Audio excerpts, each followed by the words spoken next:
Hello and welcome to the second lecture of first unit. In this lecture, I'm going to talk mostly on structure. In the previous lecture, I talked about structure and property, and we saw that property depends upon the structure of a material. Property of a material tells the response of that material with respect to an external stimuli. The example was steepness. I gave an example of steepness, which tells us how much force should be applied on a material to produce a unit elongation. Okay, so stiffness is a property that relates external stimuli force to the response of the material in terms of elongation. Then we saw different classes of materials in the previous lecture, such as metals, polymers, ceramics, and composites. Then I talked about two different people who are involved in this field, material scientists, discover the relationship between structure and properties of a material. And the second class of people are material engineers who, based upon the relationship developed by material scientists between structure and property, develop new materials or engineer new materials that we can say are tailor made for a particular set of characteristics. Okay, so this is what we have covered in the previous lecture. In this lecture, I will talk about structure. Before discussing structure, let us have a look at four components in the discipline of material science and engineering. And these four components are essential to justify why we are studying this subject or why engineers should study this subject, and also they are essential to give us a big picture or overall picture of this subject. We know that the property of a material is dependent on its structure. As we change the structure, the property of the material changes. The performance of the material is dependent upon property. As an example, let's take stiffness. Stiffness is the amount of force required to produce a unit deflection in the material. So if we change the structure such that the stiffness increases, that means its performance will change, which now means that the amount of force required to produce a unit elongation is more. On the contrary, if we change the structure of that material so that uh, the stiffness has now decreased, then its performance has again changed, which means that the uh, amount of force required to produce a unit deflection is now less. So this is the interdependency among structure, property, and performance. We can change the structure to change the property, which will give us the desired performance. To change the structure, we need to do processing on that structure. Engineers must know the interdependencies between processing, structure, property, and performance. This quest starts from the opposite direction. That means whenever an engineer is designing certain component like gear, for example, then the engineers are aware of what kind of performance that component will have to uh, deliver, and what kind of properties will deliver that performance. To obtain that set of properties, what kind of structure is needed, and to produce that structure, what kind of processing should be done on that material. One more example is depicted in this picture. There are three discs all made up of aluminum oxide, and the optical properties of these three discs are different. The first disk is completely transparent, or the leftmost disk is completely transparent. The middle disk is partially transparent, and the rightmost disk is opaque. Okay, this difference in the optical property of aluminum oxide is the result of the kind of processing done on it.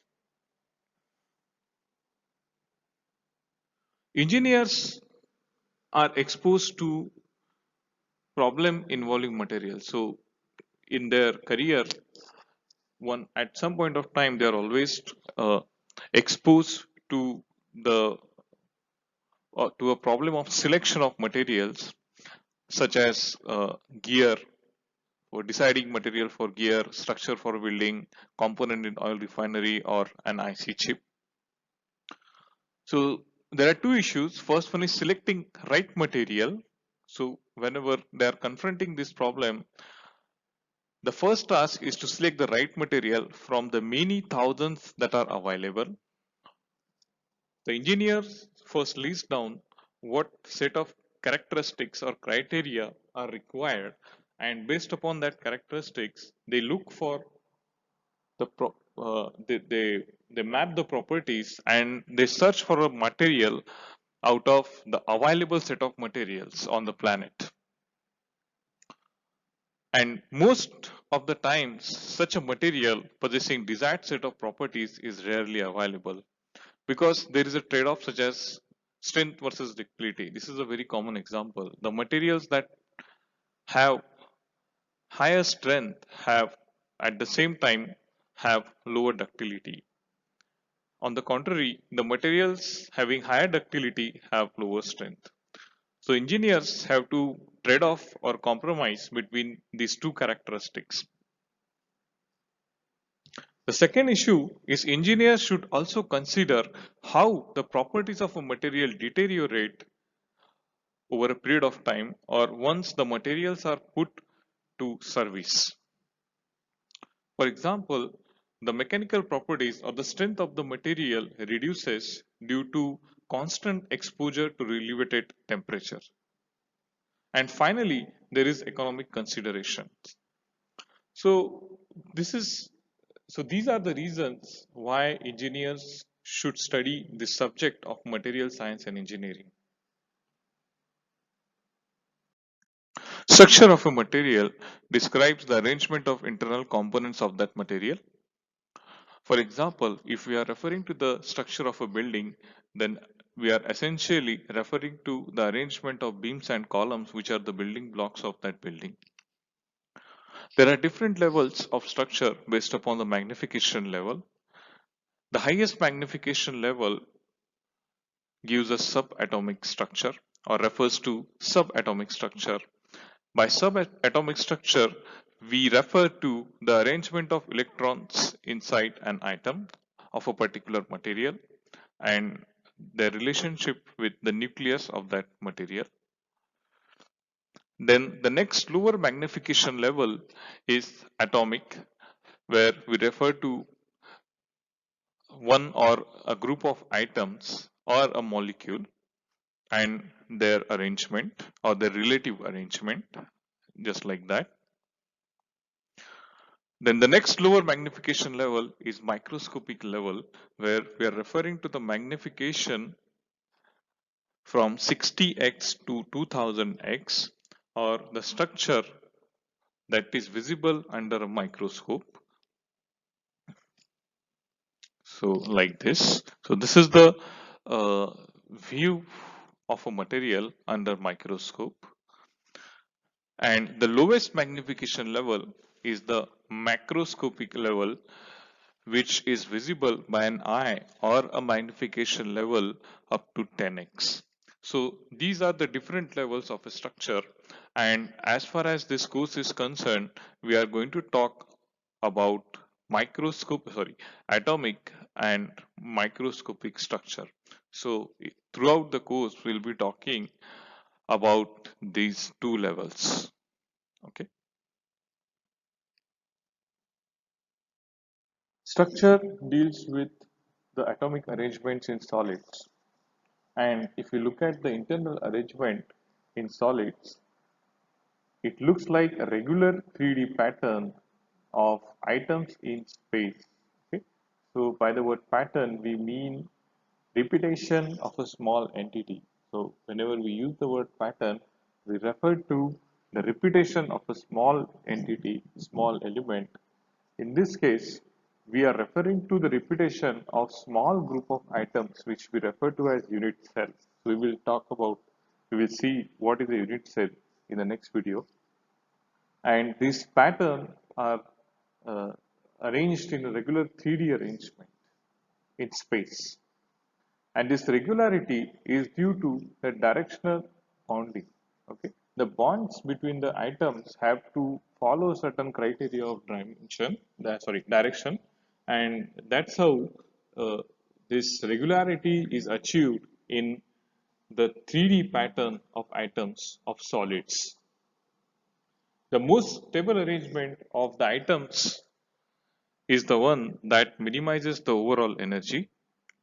Finally, the two levels of structure that I talked about on the previous slides are atomic and microscopic, and combinedly I am going to refer them as crystal structure.